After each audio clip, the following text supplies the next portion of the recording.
man, got around. OG Show back here.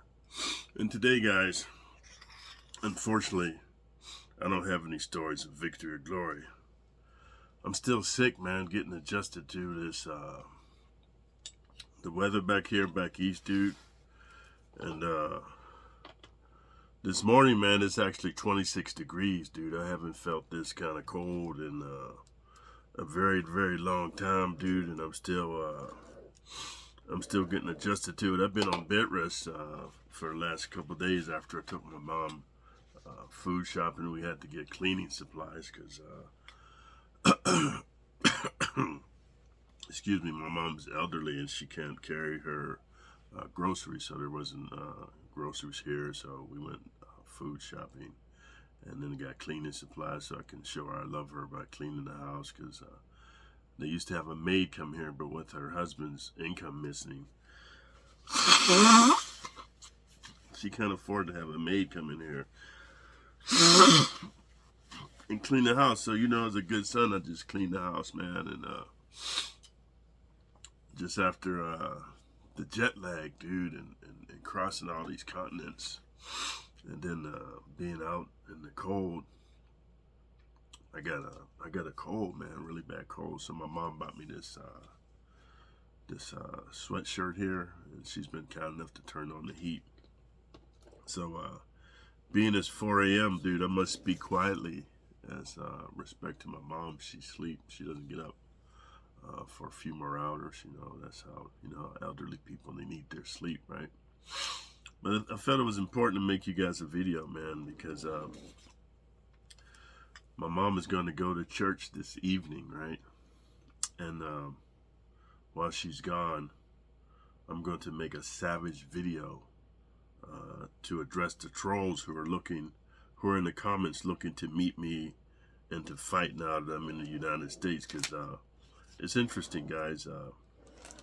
I try to be transparent with you guys, man, and share my life with you, being open and honest to inspire you guys to live your best life and to, you know, go more toward positivity, stay away from negativity. But, dude, in life, I'm going to tell you something. There's always going to be negative people, dude. There's always going to be haters. There's always going to be Debbie Downers and stuff like that. And so it's important that I address the trolls because, dude, first of all, the only person or entity I fear is God. Secondly, I'm 63 years old, dude. Like, the hood, the environment I grew up, I'm from the hood. I'm back east, baby. This is my breeding ground.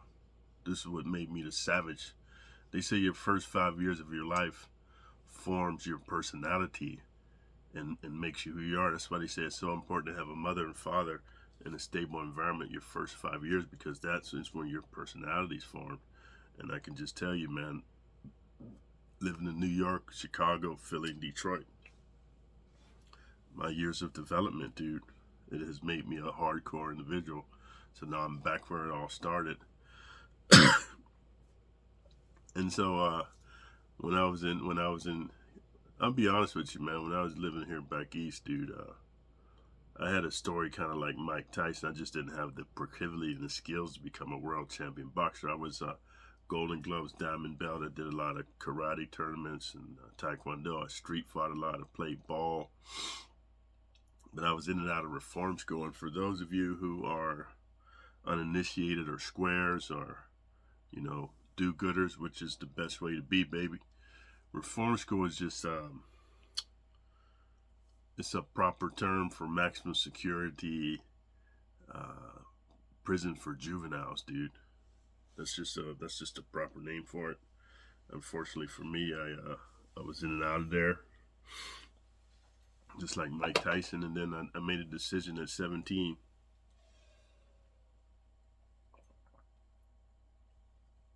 to join the military because I was headed to maximum security prison and not a juvenile. So this is the stuff I've been on, guys. I've been taking Dayquil and NyQuil and Mucinex, man. I'm messed up, but you know, I gotta get better for my mom. But anyway, I felt it was important to make this video because, dude, when I was in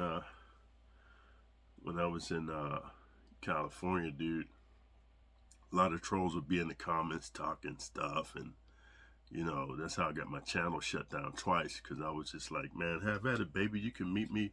We can do this. This is where I'm going to be. This is my address. This is where my next competition is. And unfortunately, I brandished some weapons, man, and I made some threats, so they shut my channel down. And they only gave it back to me because I told them I would switch from martial arts to helping you guys understand male-female dynamics. So then I did that. A lot of youngsters trolling, oh man, you don't know nothing about women, man, and you old and you fat and you saggy and you a biatch and all this stuff, just silly stuff, man.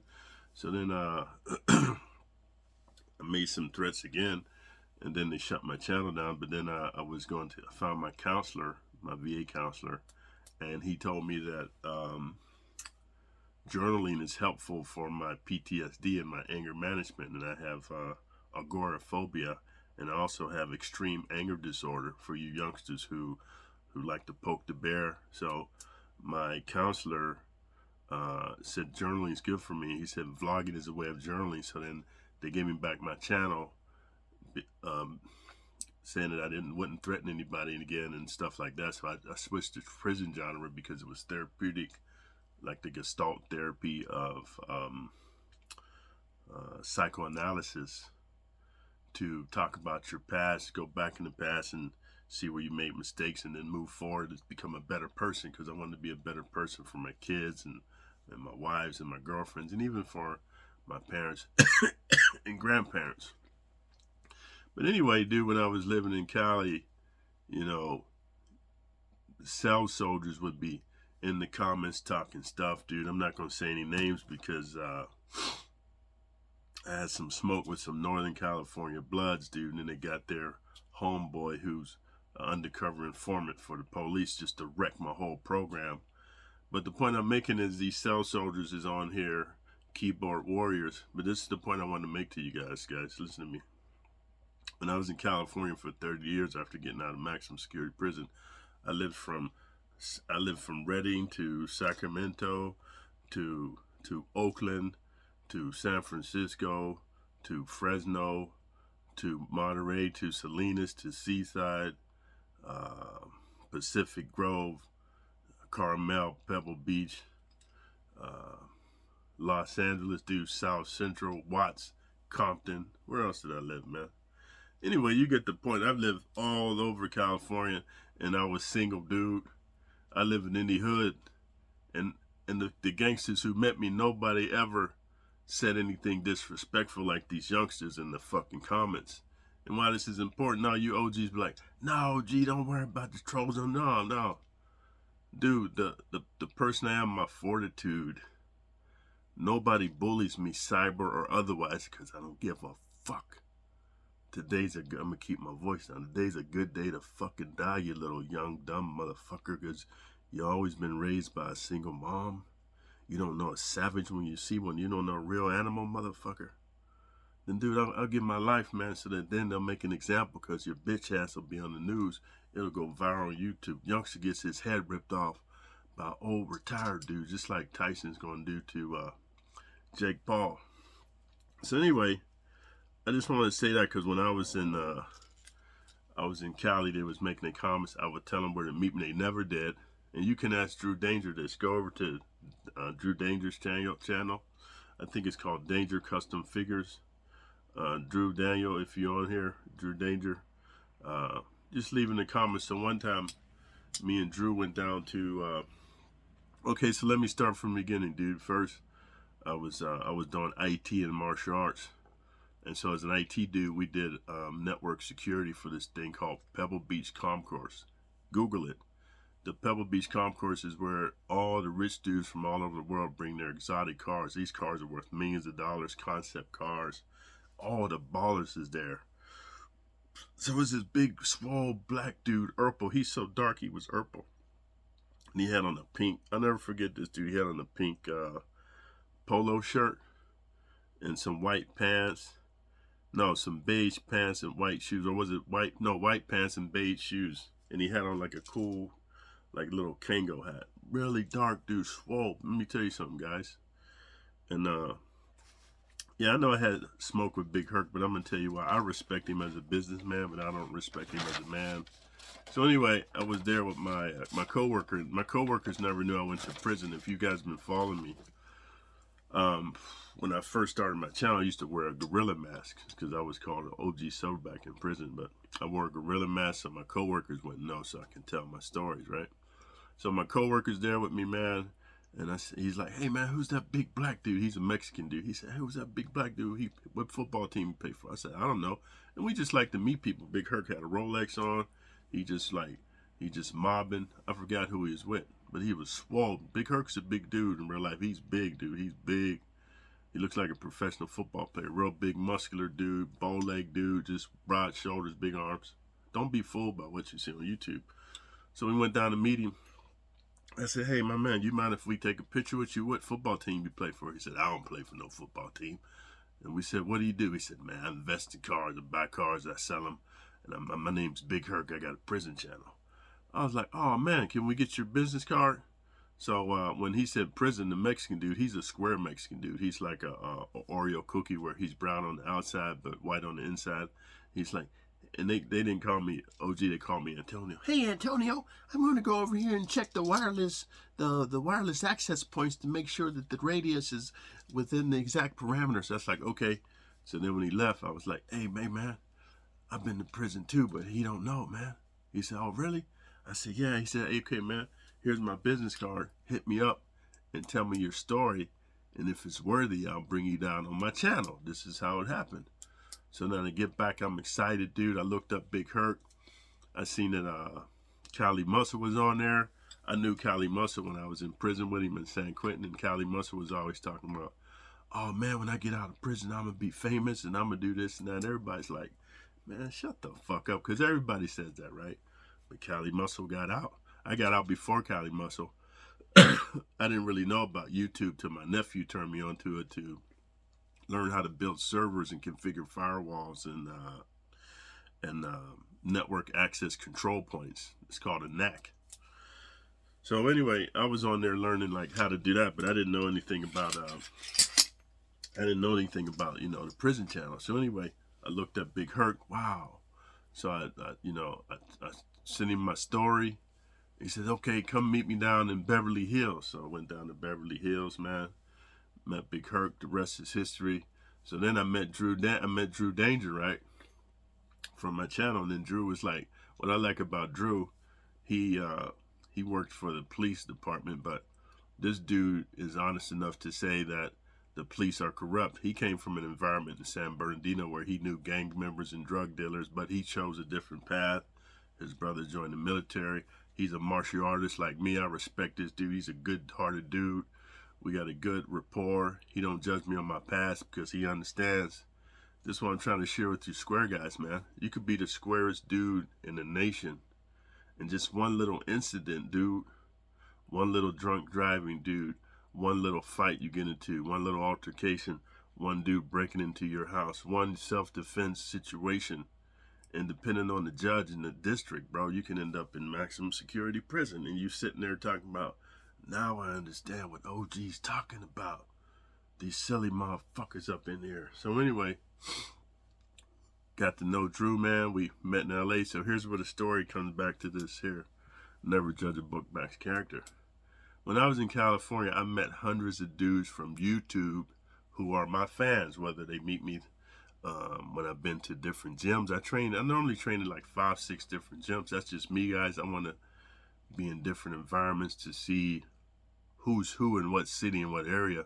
I train in 5 and 6 different dojos. I compete a lot, right? I go to competitions even when I'm not competing to support my friends. So I met a lot of dudes. A lot of dudes hit me up on email or through my Patreon. They flew to Cali or they're from Cali. They met me. I never had smoke with anybody, dude. And a couple dudes, sometimes there's a couple dudes that's questionable. They want to like see if I'm the real deal when they meet me in person. Trust me when I tell you, Drew Danger will tell you. We met down in, I think we met in Burbank. Drew, correct me if I'm wrong. Anyway, we met in Burbank. We was Big Herc the whole day, and I had my friend back then, my martial arts instructor, Casey Lake, was there. It was me, Drew, and Casey Lake. Or was it? No, maybe this was a different time. Anyway, whatever time it was, me and Drew was in L.A. and then we had lunch with Big Herc. He paid for it. Big Ant was there. So some kind of way, me and Drew was meeting up later. We went to dinner at Denny's. I don't know if this was a separate time. Maybe I met Drew a second time. I don't remember. Yeah, maybe. No, it was the first time, but then Casey wasn't there. Or maybe Casey was there. I don't remember, dude. I'm getting old, man. And see, now, plus I'm on this NyQuil. Anyway, whatever the situation was, Drew Dana remembers this. Drew, remember the big, tall, black dude? He's working for this dude named the prison professor. He's his assistant. This dude's a big, small black dude. So he's like, yeah, man, I'm going to hook you over with the prison professor. Next time you're in L.A., let me know. So I said, oh, I'm going to be in L.A. this date. So it was me and Drew, this black dude, I forget his name, but he's a big, small black dude. So, man, we walking around L.A., you know, looking for somewhere to eat.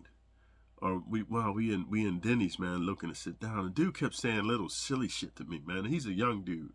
So I told him like this. I said, hey, man, like, is there a problem, dude? He said, what you mean? I said, dude, like the way you talking to me, dude, I'm going to tell you something. Nobody talks to me this way. So maybe it's the way you was brought up, dude, or maybe your perspective of life. But I'm going to tell you like this, homie. The way you talking to me is like you want some problems. If you want some problems, man, we can handle this shit right here. So I don't know if Drew was there or whatever, but this big, tall motherfucker, he checked his attitude, man, because I don't give a fuck who you are. You don't talk to me on your own way. That's why you sell soldiers be on here. I know you a bitch ass motherfucker, man. Because in person, you ain't never going to say that. So anyway, I checked this dude. So then there was another dude, and I'm going to get to the topic of the video. This was in L.A. So then there was another dude. I was training Filipino martial arts in San Jose. Another dude flew in from Louisiana because he's a martial artist, big swole dude, youngster.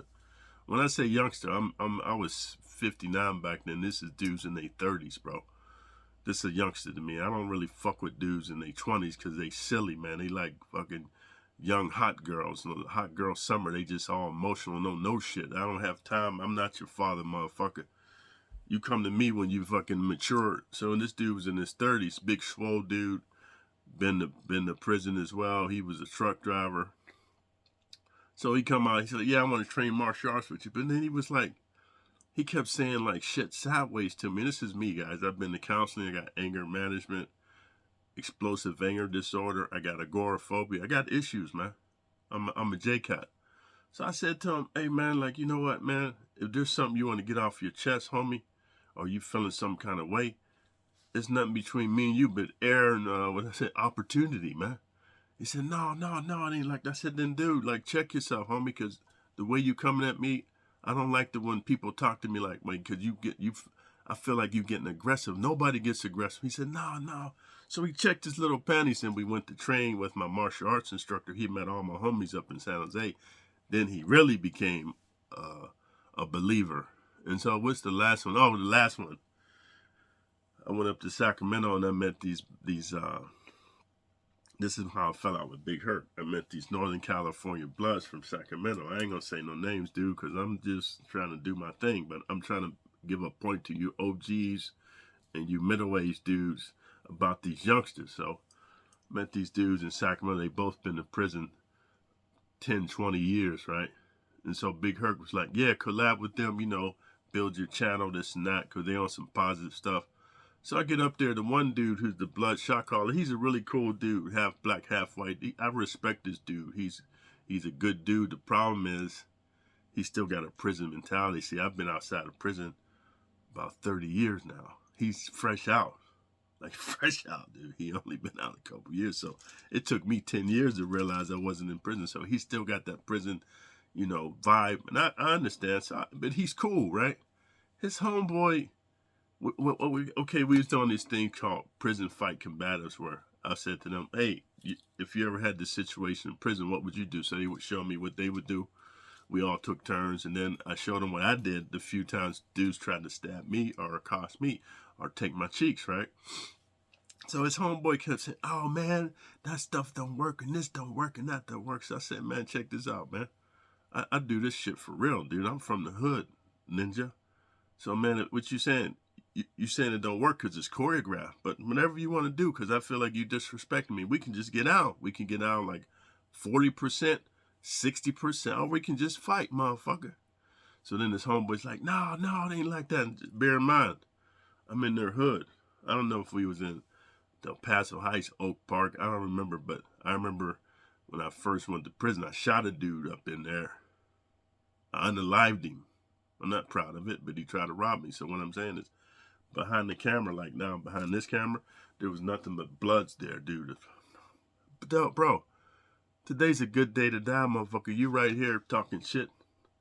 It don't matter what they do to me. Look at me. It don't matter what I'm taking your bitch ass to meet Jesus or Buddha or Allah, whoever, but aliens, whoever the fuck you believe in. And when you're in the next life, you shall know. Don't fuck with me. So then he's like, no, it's cool. I said, no, tell your homeboy just to chill.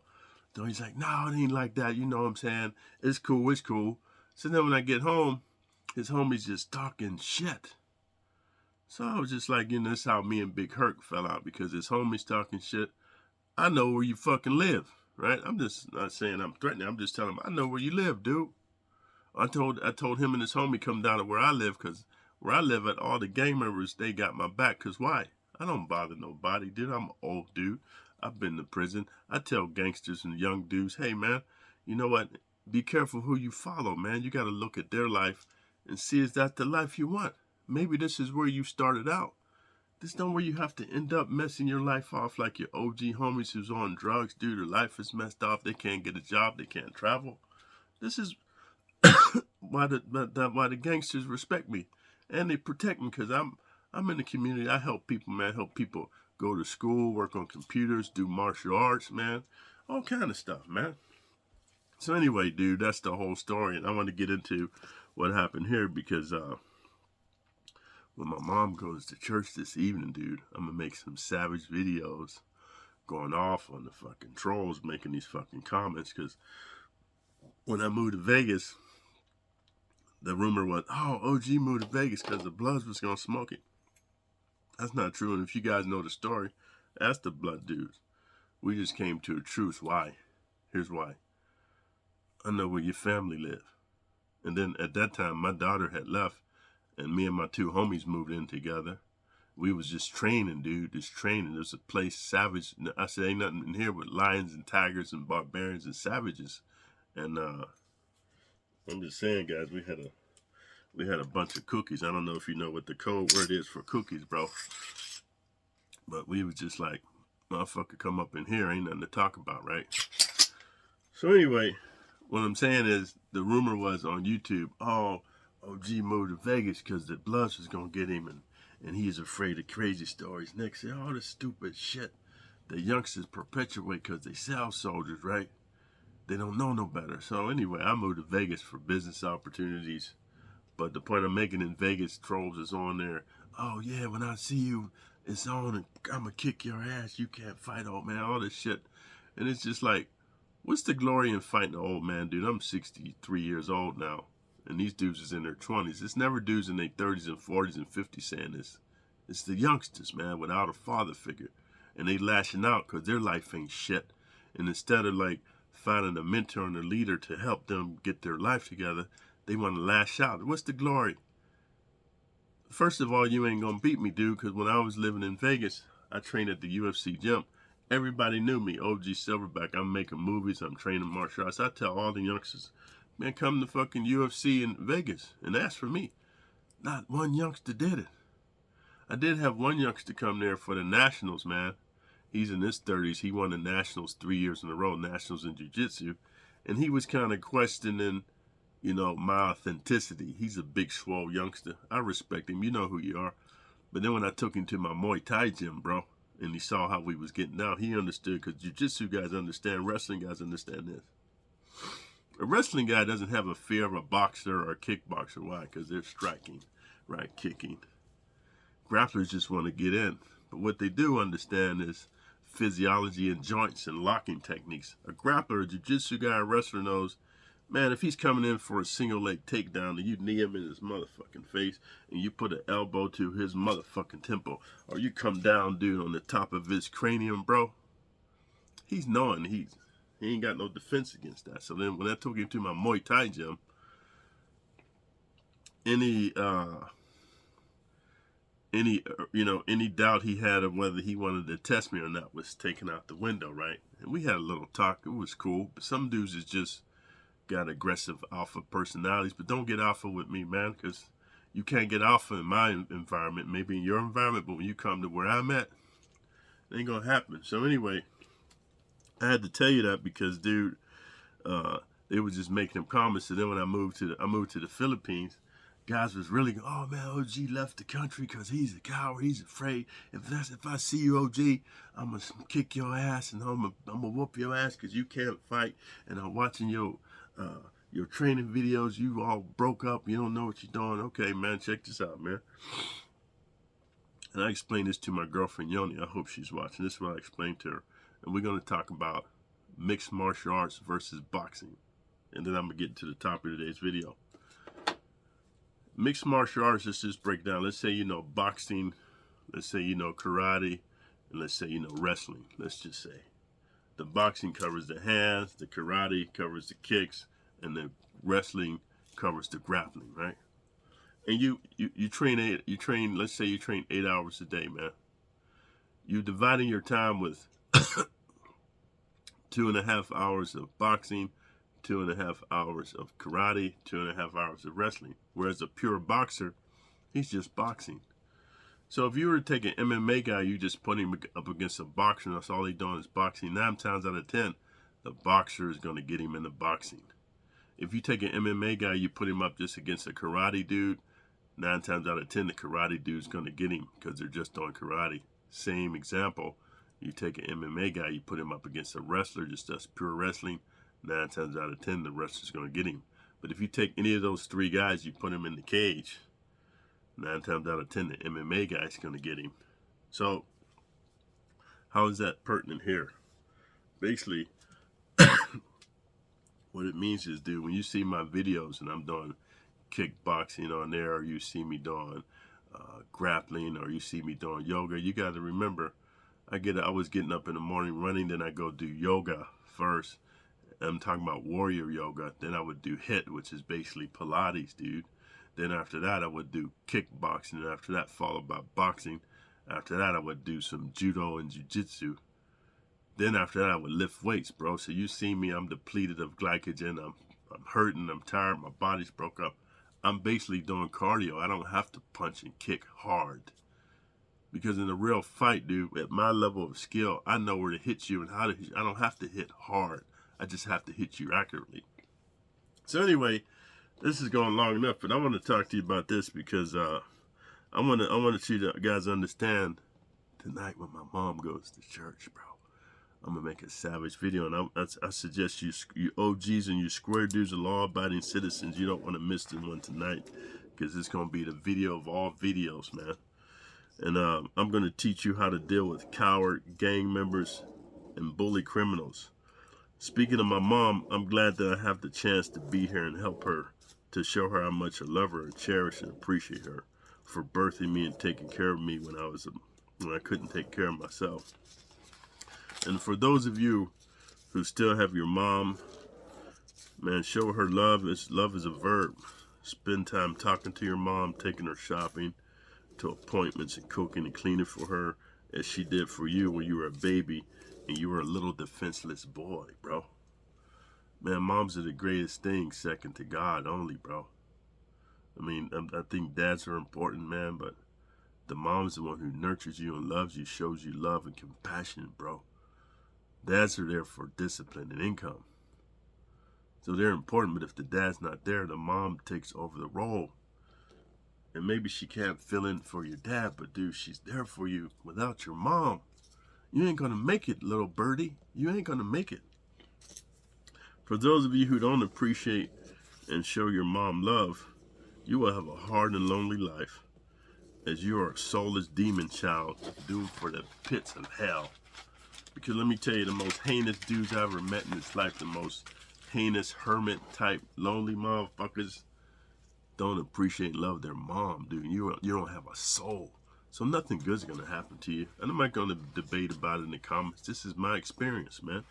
Most cats in maximum security prison, like the serial killers and the cannibals and the rapists and the pedophiles, bro, They don't love their moms, bro. And they make the excuse, oh, I had a bad mom, but motherfucker, she birthed you, man. Shut the fuck up. So being here on the East Coast of the U.S. after 1 year in Southeast Asia and 2 years in Vegas, I want to share some observations, as the last time I was back east was 2018 for my dad brother's wedding. And the time before that, I think the only time I came back east was after I got out of maximum security prison. So I haven't been back here in over 20 years because I don't like it here, man. The East Coast, dude, it's a very interesting environment. And here's what I've observed my 4 days here after a 4-hour flight from the Philippines to China, followed by a 15-hour flight from China to SF, finishing off with an 8-hour flight from SF to PA. This is my observation, so I'm not trying to have smoke. I'm just being transparent, sharing with you my experiences. Hopefully it's helpful. If not, I don't know what to tell you. But the black and Puerto Rican men here are very aggressive, homie. They got an aggressive demeanor, the way they talk, their body language, the way they look at you. It's just, man, it's a trip, man. And the black women here all have bad attitudes, man. Just the whole strong black woman, I don't need no man kind of shit, bro. It's just, I'm sharing this with why it's fresh in my mind, because I got my own perspectives coming from a whole different paradigm, baby. A whole different paradigm. Now, I noticed the Indian, Asian, and Middle Eastern people here are very friendly. And the white guys here are very cool, but the white women here are very horny and desperate, dude. Like, man, I've been with my mom to the convalescent home where the people are waiting to die, and the white ladies are just very horny and desperate, dude. They just come out and tell you, oh, you so handsome and you so masculine and all this stuff, dude. It's a trip. And then even when you go to the supermarket and you with your mom, they be talking about, how handsome you are and staring at you and smiling at you and all this stuff that's very unprofessional, I feel. But, I'm just sharing with you guys my experience here. I'm sharing this with you because my experience here over the last 4 days shopping with my mom, going to bank appointments and to the convalescent home to see her husband has prompted me to make 5 videos over the next week or so whenever my mom goes to church. And this is the bonus part for you guys, man. Excuse me for a second, man. This is the bonus part for you guys, man, because I'm gonna be trickling these videos in between my mom's appointments and me helping her out. Excuse me. Video number 1 is why I don't like the East Coast and I don't live here, dude. I grew up here, and that's no offense to my people here on the East Coast. I love you guys, man. East Coast dudes are savages. You hard. Everybody's a warrior. But man, at this point in my life, dude, I'm a lover, not a fighter, man. I just rather, man, have a lovely girlfriend like Yoni who gives me love and she calms me down, bro. Gives me a peaceful life. I don't need to prove I'm a warrior, dude. What? Why I even got to prove? Why I even got to be tested, man? I'm just saying, East Coast dudes, you aggressive and stuff. It's all good, baby. That ain't me, man. You guys let me tell you something. If you from back east, I'm just sharing this with you. You should go to California or Florida, dude, or go to Texas. Where's another cool place? Man, go to Mexico, dude. Go to the DR, go to Brazil, go to Africa, go to Southeast Asia, bro. It's a whole different vibe, baby, from this aggressive fucking shit, man. That's all I'm saying. So that's the one video. The second video I'm going to make is how not to go to prison when visiting the East Coast cities of New York, Detroit, Chicago, Pittsburgh, and Philly. I'm going to tell you just what I've experienced being with my mom and seeing aggressive Puerto Rican dudes and black dudes, man, and just how, my whole mentality, baby. I'm on a whole different format, man. Number 3 is the 5 reasons I've had so many girlfriends and wives while living in America. Hey, man, I'm going to share something with you. I'm not trying to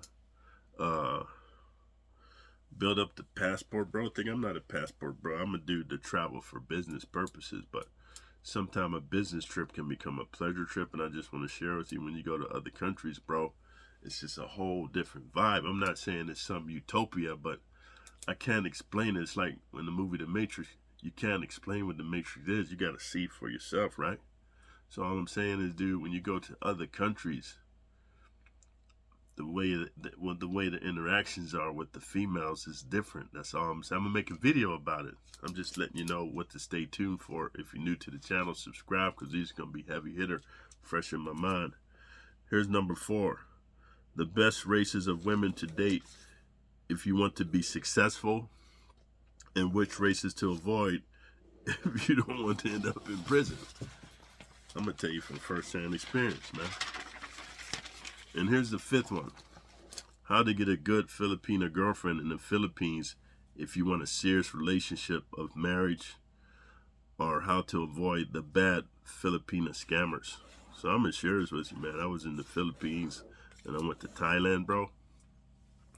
I'm gonna tell you like this: if you're a young dude, you just full of testosterone and semen, you just want to play a lot, pay for play, Thailand's the way to go, because it's all about the money, baby. No money, no honey. If you want a really serious relationship with a woman that'll show you, dude, what love is really about, intimacy, dude, and building a bond together, dude. Hey, man, let me tell you something, man. When I was in the Philippines, my girlfriend, Yoni, she's the best girlfriend I've ever had in my entire life. That counts both my wives, all my baby mamas. And any girl who's watching here was a former girlfriend, and I apologize to you, but Yoni was the best, bro. She's the best, man. So I'm just saying, dude, she taught me love like no other. Man, I miss her a lot. And I'm just sharing with you guys, bro. Every time we went places together, just the vibe we had, we helped each other, man. She built me up, I built her up. All her Filipino girlfriends would be like, hey, we want to get a foreigner like her. And I would tell them, like, I can't guarantee foreigners is going to be like me, because a lot of foreigners go to foreign countries because they can't get women in America. And I explained this to my girlfriend: they can't get women in America, so they go over there with their American dollars, the what's it called, the exchange rate. You can live like a baller over there, you know what I'm saying? And then it's just, you're a high status male, you don't know how to control, you don't know how to handle yourself. And so, you know what I mean, you go over there breaking women's hearts and shit, bro. I don't believe in it. I think if you want to be a playboy, you should play with playgirls who's down for the play. But I'm gonna tell you, that kind of lifestyle is pay for play, because these women ain't stupid, man. But all I'm saying is, like, if you just down to play a lot, I think you should go to the DR, like I said, Thailand or Brazil, baby. That's what you're down to do. But if you want a really serious woman, a good woman, man, I think the Philippines, Mexico, and Germany is the way to go, baby. That's my experience. You know what I'm saying? I'm just sharing with you what I know from what I've lived. I can't speak for others, but I know for sure if you want a serious wife who'll love you and take care of you, be down for you, Filipinas, man, they're at the top of the food chain. And I'm going to make a video on how to get a good one, because there's bad ones too, man. See, this was funny. These YouTubers, man, they don't tell you the good and the bad, man. I don't know if the government's paying them or their sponsors, bro. Me and Yoni saw a lot of fucking dumb shit over there, but I'm gonna tell you the real, how to get a good Filipina dude, and then how to avoid the scammers. So once my mom is situated, settled, and safe, when I leave America, I'm moving to a jungle province to just be off grid, train martial arts, meditate, and write my book about my life and travels, dude. So I can't tell you guys the title yet, as it is a hot one, but OG Silverback will be in the title, so you guys know it's my book. And just so you guys know, you're probably saying, oh, well, who are you to write a book? I'm telling you, dude, I've made 20 movies so far. I went from being like just an extra dude to a stand-in, to doing fight scenes, to doing speaking scenes. I've done 2 movies where I had major roles. I worked with Todd, I think his name is Todd Bridges from Different Strokes, man. I worked with a Michael J. White dude. And all I'm saying, all the producers and directors, bro, I'm just being honest, they all say, hey, man, your story's interesting, because everybody knows me, man. Oh, that's OG Silverback. He been to the pen. He was an IT dude. He's a martial artist dude, street fighter. You know what I'm saying? They tell me to write my book, so I'm going to just write it. And you guys should buy it, not just to support me, but it's some interesting stuff, some insight. Don't worry about what the troll said. These youngsters don't know shit. I lived an interesting life. I'm at the last quarter of my life.